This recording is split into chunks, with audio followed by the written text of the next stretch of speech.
A massive scandal is developing at the New York Times, where it has now been revealed that the co-author of a discredited article on rape on October 7th liked genocidal posts on social media, is a former member of an IDF intelligence unit, and had not even worked as a journalist at all prior to taking on a central role in Times coverage.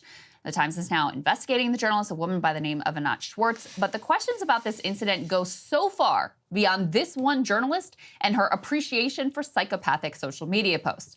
So here is the backstory. On December 28th, the New York Times published and news alerted what appeared to be an extensive investigation into one of the most fraught and contested parts of the Israeli October 7th narrative, that sexual assault was used by Hamas systematically as a weapon of war on that day.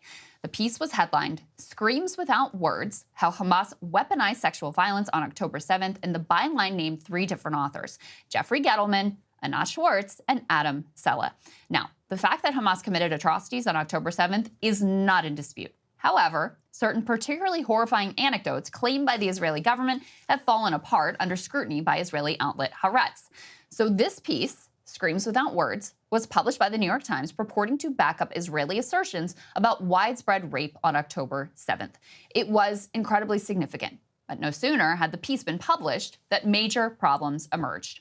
The family of a woman murdered by Hamas, who was presented as a central figure in the New York Times narrative about widespread rape, denounced the story in furious and unequivocal terms.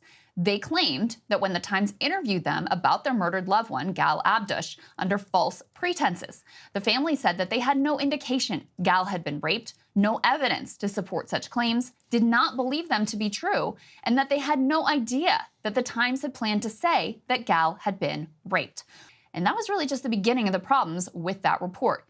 Key witnesses were caught telling inconsistent stories to different news outlets. Screams Without Words had relied on the testimony of a volunteer with an ultra-Orthodox nonprofit called Zaka that had been caught fabricating some of the most visceral debunked anecdotes about October 7th, including that one about the 40 beheaded babies.